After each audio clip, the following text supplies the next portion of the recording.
The top 8 safest banks for your money in the US, updated for 2024. What's changed since last year's banking crisis? Hello, members, super savers, and bond course fans. I hope you're healthy and well. Today's video is the long-awaited update to this safest banks in the US video from last year, because quite a few of you have asked what's changed since we published this video, and what hasn't. In fact, we've seen a recent uptick in emails from some of our Diamond NestEgg regulars who are concerned with the overall health of their bank. So with that in mind, here are the 3 topics we'll be covering in today's video. 1. Has our personal list of the top 8 safest banks in the US changed since last year? This section of our video should be of particular interest to those of you in our community who've asked us for deep dives into Merrill Edge and E-Trade. 2. Which other institutions make our list of the safest banks? And 3. What do the latest bank and credit union failure numbers tell us? As usual, here's our front of video disclaimer. For a detailed disclaimer, please refer to the end of this video. Let's dive in now, folks. As we often talk about on this channel, these are 5 of the most important indicators used in the industry to determine the health of a bank. First is profitability, how much money a bank makes, and how large are factors like the net interest margin, or NIM. The NIM is the difference between what the bank pays its depositors and what it charges its loan customers.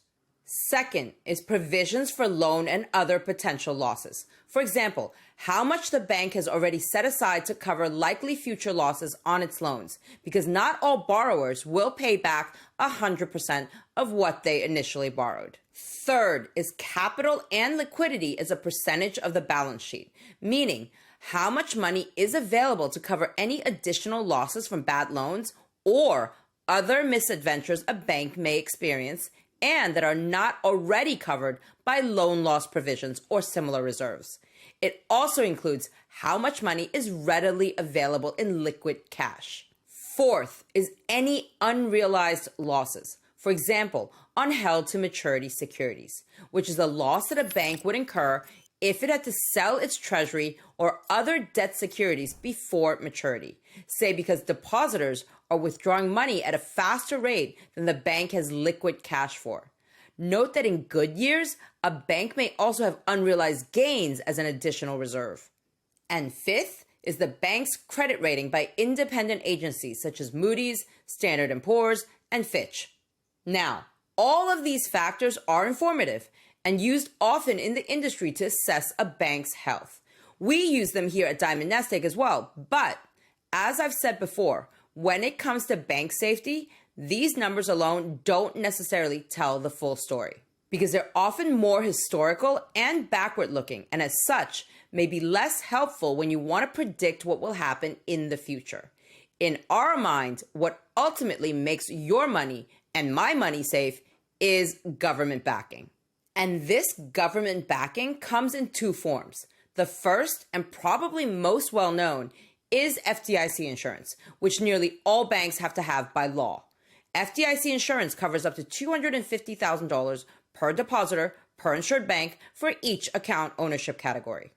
The second, and often less well known, unless you're a Diamond NestEgg regular and already watched our last video on the topic, is GSIB status. GSIBs are global systemically important banks. In layman's terms, these are the banks in our country that the government will do everything they can for as long as they can to keep them from going under. The reason being that one of these banks failing may draw the entire banking system into the next global financial crisis and the real economy with it. And no one really wants that. In our mind, GSIBs are the banks that have the most government backing. And that is where their safety comes from. Because even when a GSIB collapses, the government will step in and do whatever they can to save it. And the most recent example of a government doing everything it can to prevent a GSIB from going under happened last year in Europe, but should still be fresh in our memory for some of us. In March of 2023, Swiss GSIB Credit Suisse was basically experiencing a bank run as customers were withdrawing their deposits at a fast rate. the bank was quickly burning through the last cash it had on hand, and it looked like it might fail any day and drag the Swiss government and potentially the global economy into a full-fledged banking crisis. Now, the Swiss government did not allow a GSIB under their supervision to fail. As the crisis reached its boiling point, the Swiss federal government and national bank stepped in over a weekend, provided emergency liquidity, and helped engineer a takeover of failing Credit Suisse by local competitor UBS, which, by the way, is a GSIB in its own right. No Credit Suisse depositors experienced any losses. In fact, all Credit Suisse businesses reopened as usual on Monday, and client service continued uninterrupted. Now, that does not mean that no one suffered from the collapse. One type of contingent convertible bond was canceled by the regulator. And shareholders, while not completely wiped out, had to swallow dramatic losses. But you get the overall picture. The Swiss government stepped in to make sure that there was minimal to no impact on Credit Suisse's depositors and clients. And they did this to prevent a global financial crisis. And they presumably would do it again if it became necessary. And that's why our personal list of the top 8 safest banks in the US comes from this list of global systemically important banks, all of which have more government backing than just FDIC insurance. GSIBs are subject to stricter regulation. For example, they're required to have more capital and liquidity on hand than non-GSIBs. GSIBs are also subject to higher supervisory expectations, such as how they manage risk, governance, and internal controls. And risk management, governance, and internal controlling in the current environment is even more complex given the uncertainty around a possible recession and the pace of future interest rate movements. This list of global systemically important banks is provided by the Financial Stability Board, and they're ranked according to buckets. The higher the bucket, the more globally relevant a bank is, and the more capital it needs to have on its balance sheet. And this list, it is updated annually, but usually not too much changes, unless there is that rare occasion, as with Credit Suisse and UBS, where a GSIB gets into a merger or acquisition scenario, which means that our personal list of the top 8 safest banks in the US has not changed either, thankfully. And when you think about it, that is really reassuring, because who would want to have a new list of GSIBs every year?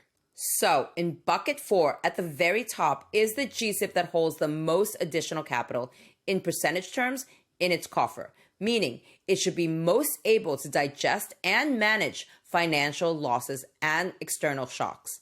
Bucket 4 needs to hold an extra 2.5% of capital above and beyond what other non-GSIBs are required to hold. And in this bucket, there's only one bank across the globe. It's JP Morgan Chase. In bucket 3, with an extra 2% of capital and ranked just alphabetically within the bucket, we have Bank of America and Citigroup. In bucket 2, with an extra 1.5% of capital, we have Goldman Sachs. And in bucket 1, with an extra 1% of capital, we have in alphabetical order Bank of New York Mellon, Morgan Stanley, State Street, and Wells Fargo. Do note that there is, in theory, a bucket 5 at the very, very top with additional capital requirements of 3.5%. But bucket 5 is empty and has been empty for quite some time now. So, for those of you who've asked us about how Merrill Edge and E-Trade are doing, you should know that Merrill Edge is owned by Bank of America here, and E-Trade is owned by Morgan Stanley here. Now, never say never. But the way I see it, if the government will step in and do whatever they can to save a GSIB, this implicit backing for Bank of America should also protect Merrill Edge under its umbrella if worse ever came to worse. And the same principle means that Morgan Stanley's ownership should also provide E-Trade customers with the same implicit government backing. Because keep in mind, all these GSIBs have multiple lines of business that contribute to their bottom line, meaning that Merrill Edge is just one part of Bank of America's larger business, and E-Trade is just one part of Morgan Stanley's larger business. So, if Merrill Edge or E-Trade were to ever get into a temporary financial slump, Their parent company, these two G-SIBs here with deeper pockets, would be there to support them in a way that would not be possible if Merrill Edge or E-Trade were just standalone entities like Fidelity, Vanguard, and Schwab. And of course, it helps even more that in this case, both Bank of America and Morgan Stanley should both benefit from their status as G-SIBs. If you want a deeper dive into these bucket calculations, I've included the Financial Stability Board's link to this 2023 list of global systemically important banks in the first pinned comment below. And do note that the Fed has recently proposed some changes to the technical rules about how these buckets are calculated and applied. But this is more a refinement of the rules, tinkering and smoothing some edges, so to speak, and will not change the overall concept or ranking of these banks. So, to summarize, in the current environment, we do think bigger is better. Because these 8 G-SIBs, they have more resources, more risk managers, more experience, and more capital to weather whatever storms may lie ahead. And they also have more regulators looking over their shoulder to make sure that they are handling our money properly. Not to mention the implicit government backing, of course. Now that you know our personal list of the top 8 safest banks in the US, let's move on to the next section of this video. You should know that this full list of global systemically important banks includes not only American banks, but also European and Asian banks, some of which have a not insignificant presence in the US. Let's quickly go through what these other safest banks are, because I know that some of you in our Diamond NestEgg community have asked about them. Here is the full list of the safest banks or G-SIBs in the world at the time of this taping. Again, organized by bucket, percentage of additional capital required, and bank name. Again, bucket 5 with additional capital requirements of 3.5% is empty, even when we expand our list globally. So let's start with bucket 4 with an extra 2.5% of capital. And here, also again, as we mentioned earlier, we have just JP Morgan.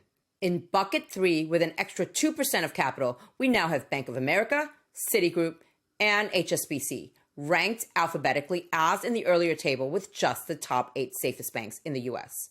In bucket 2, with an extra 1.5% of capital, we have quite a few European and Asian banks that have been added to what had previously only included American-based Goldman Sachs. And in bucket 1, with an extra 1% of capital, we also have added quite a number of European and Asian banks, alongside Bank of New York Mellon, Morgan Stanley, State Street, and Wells Fargo.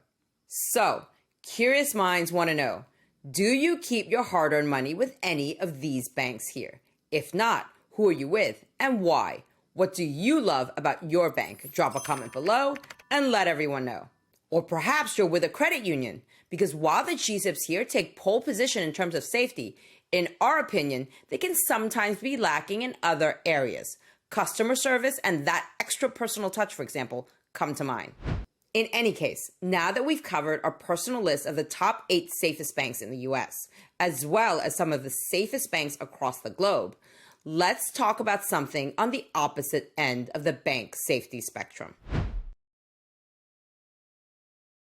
So, the good news is that the latest bank and credit union failure numbers paint quite a nice picture overall for this year, at least so far. If we look at the FDIC bank failure in brief summary, let's scroll down a bit. This was what 2023 looked like, and this is what 2024 looks like. The blue bars show the total assets in millions of the failed banks for a particular year, and the red bars show the total number of bank failures. At the time of this taping in 2024, there has been only one bank failure so far in the US, Republic First Bank, or Republic Bank in Philadelphia, with $6 billion in assets and $4 billion in deposits, so relatively small by banking standards.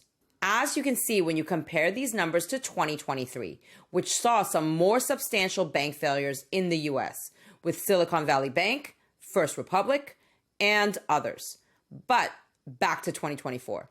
It seems the purchaser of this one failed bank took over substantially all of the deposits and substantially all of the assets of the failed bank. Likewise, on the credit union side, only one credit union, First Choice Credit Union in Atlanta, Georgia, has gone into conservatorship up to this point in 2024. And according to the NCUA, all accounts remain protected by the Share Insurance Fund. Member services unchanged. Hopefully, things will stay similarly peaceful for the foreseeable future. But as always, we'll keep you posted if things change or take a turn for the worse. All right, members, super savers, and bond course fans, so I hope you enjoyed this video and learned something new. And if you want to keep learning about the safest, easiest, and fastest ways to get started with bond investing and building out your bond portfolio, especially in times that may see continuing market uncertainty, then check out this video here on our 2024 bond courses. Or come join one of our next live bond course or YouTube member sessions in September. I've linked all the details on our bond courses and YouTube Super Saver membership below this video for your convenience. See you again very soon with more brand new wealth building content for your financial journey.